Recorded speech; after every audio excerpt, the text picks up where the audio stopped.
All right, balancers. Today's guest is someone I'm really excited to have on the show because, when you just come across those profiles on Instagram and you're just magnetically drawn to someone, and I'm talking like from the point of view where I feel like we almost have similar neural pathways in our brain. We think about things in a very similar way. So I think this is going to be a very synergistic, easy conversation. So I'm really excited to have you on today.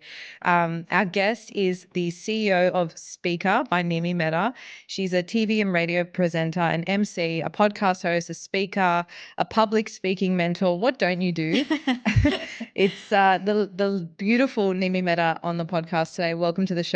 Thank you so much for having me. I'm so excited to be here and to synergize with you. Oh, I love it. I know. Now there's gonna be a lot of synergizing.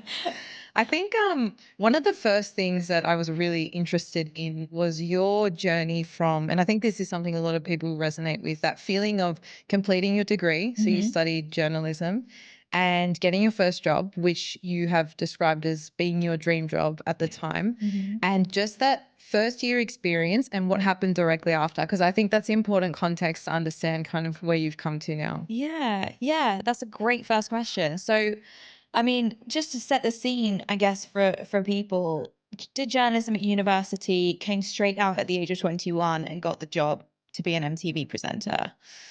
And that for me just felt so normal at the time. When something like that happens to you, you think that life is that easy, especially at such a young age. You come out thinking, wow, it's really going to be dog eat dog. And then this happens and it was amazing. So you just applied and got the job? Just applied. It was like an online competition. You had to submit a video reel. And so I booked out my local church's hall. And I grabbed all my family and friends and I said, I need you to be extras. And we were in the dressing room and I was walking through presenting, pretending it's Fashion Week.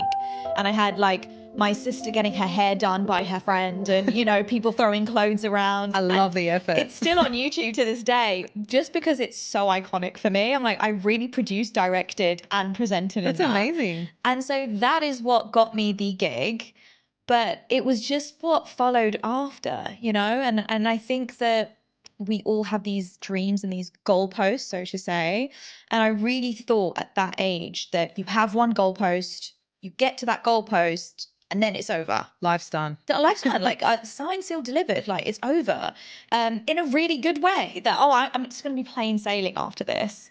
Obviously it wasn't. And it was a real hit to the ego. It was a real hit to, my mindset of like, oh, what now? Where do I go now? And I just wasn't prepared for what was after. And so I think that's when I realized, and it really hit me, that my dreams are ever evolving and ever changing. And sometimes when you think something is your dream, it's not. It's just a stepping stone towards the bigger picture. Yeah, there's always a bigger piece at play. I think we've forgotten one key detail though. So you got the job at MTV and then what happened? Yeah. That shattered your ego. Yeah. Well, I was there for a year and I had a contract for the year, and then the contract ended and I was unemployed for a few years after that, trying to hustle back in to be a presenter. So they just didn't renew it? Yeah, they didn't renew it. The channel that they basically created was something called like District MTV. So they were trying a new concept of music and fashion together, and it just wasn't picking up. So they ended it all, and that was me. That was me done. Well, you know what's really interesting? What a beautiful lesson to learn at such a young age, that your dreams are ever evolving and that goals are not, I like talking about it in the frame of goals are not end posts, they're goal posts. What do I can't remember even how I talk about it now, but it's kind of like they're just markers along your journey. Say you're running a marathon, right? It's not the finish line. It's just like, oh, you've reached this part of the process.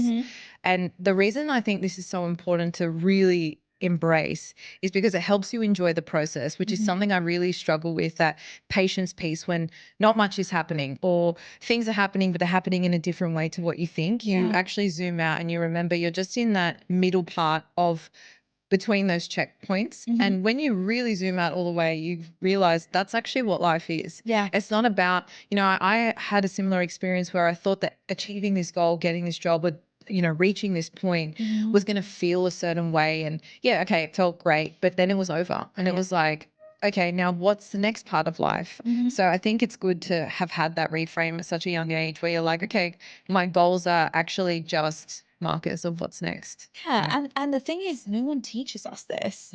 You know, Life does. yeah, life does, and these experiences teach you. And obviously, we're in a wonderful position now where we can look back and, in hindsight, be like, "Oh, thank God, it really taught me a lot."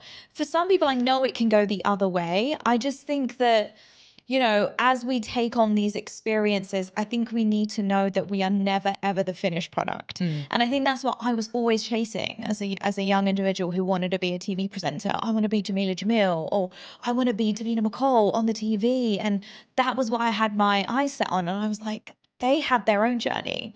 I didn't recognize that at the time. I thought, oh, overnight they were successes. But I think that it just built my character a lot more.